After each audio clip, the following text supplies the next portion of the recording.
Welcome to Trading Lounge and the US indices report, and starting with the S&P 500 on the weekly chart here. And yeah, look, just to point out that we've got from wave 4 here, we've got intermediate wave 1, intermediate wave 2, and the extension in intermediate wave 3. We've been working through intermediate wave 4, and now we're moving into intermediate wave 5 here.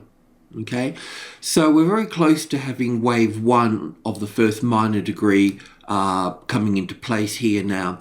Once that's there, we should see a retest close to the 2000 mark, the major trading level 2 here, and then a push up into the third wave, fourth and fifth wave.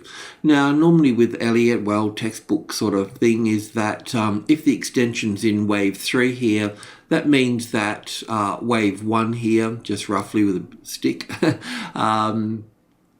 wave 1 length here and wave 5 length here can be roughly the same. So the top of the little third wave here would be the 161 extension, and the top of the fifth here would be the 261 extension. But look, we'll work to that when we get there. That's not such a big deal. Let's break this down now and find that top on the daily chart here, just to look at this wave, intermediate wave 4 here, in terms of an A wave, a B wave and a C wave here. And as I mentioned, we're looking up here for wave 1, and wave 1's had 5 waves in it in terms of 1 and 2 and 3 and 4, and we're going into the 5th wave now. Once that's into play there, and we've got the top, then we'll look for a 50-60% retracement level here, and that's important. Wave 2 is normally sharp and swift, but at the same time, we need to focus more so on the actual structure as it's unfolding, and that will give us where this market's going to pull back to, because it may just pull back just under the 2000 or on the 2000 or those sorts of things. So we need to work through that particular point. So in the 2-hour chart here, still focus on this wave 1 here. We've come up from that particular low here in 5 waves, and we have wave 3 here, an A and a B and a C for wave 4, and then we're looking for 5 waves to the upside. And in this case, it's really quite simple. As you can see, we've got wave 1 here, an A and a B and a C for wave 2, nice wave 3 up here, wave 4 here, and now we're looking for wave 5 up here, and wave 5 will also have 5 waves in it. So we're looking at 1 and 2 here, and 3 here, and 4 here, and 5 somewhere into this particular number here, and then folding from that particular point. So yeah, that's what we're up to. And on the 15-minute chart, just to sort of drill in there and confirm that from that wave 4 there, we can see we've got wave 1 here, wave 2, a nice wave 3 up here. The wave 4 will pull back 38.2% of the length of wave 3 here, so you can work that out, be roughly around this number here, or it may even stick to it a little bit closer. And then wave 5 up here, because the extension's in wave 3. Once again, we can look at wave 1 and wave 5 being roughly the same length here. So we still need to see a consolidation in here for a wave 4 at least, before we see a wave 5 moving to the upside there. So the other markets, the Dow Jones and the Nasdaq, are similar to this, of course. So when we're looking at the Dow Jones here, just on the daily chart, picking it up from intermediate wave 4 here, from wave C of 4, and 1 and 2 and 3 and 4, and we're going up for the last little 5 waves. So 18,000, well, we call the number 8 a profit-taking number.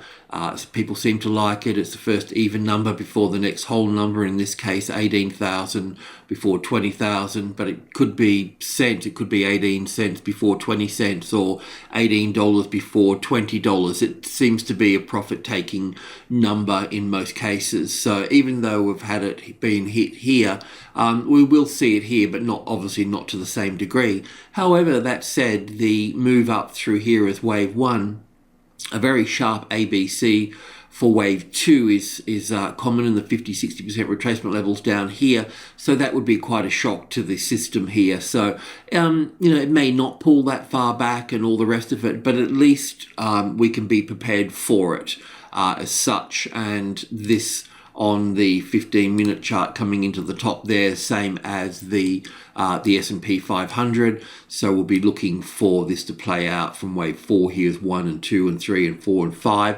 And the NASDAQ is same. Tech stocks. So looking at this as wave 3 here, ABC for wave 4. Even though it gapped yesterday, it's still got from wave B here 1 and 2. Nice third wave, fourth wave and fifth wave settling into just below the 38.2 retracement level, which I think was here from memory. And certainly a nice impulse wave, a nice third wave here to the upside. It hasn't got the extension in it, slightly has, but we won't expect too much of it. This group 2 area here is likely to hold this market. And secondly, if support is found on top of group 2, which is 65, 72 and 80, then it's possible for it to stretch up to this number here. Anything's possible at tops. They don't always pan out the way that you want them to. There's a lot of pressure on them in many different ways, but you get the picture. This is where we're at. So we're expecting a turn in this area here, and this will be the same for Apple as well. This is pretty much the general picture across the stock market. It could be, Commonwealth Bank in Australia, or one of the banks in the US, or one of the banks in Europe, and so on. They're all in this little sort of area here now. So it's a time to tread carefully and don't let things get out of hand. Don't get stuck in bull mode, because as soon as you fall asleep at the wheel, you'll be staring at the tree. Alrighty, cheers.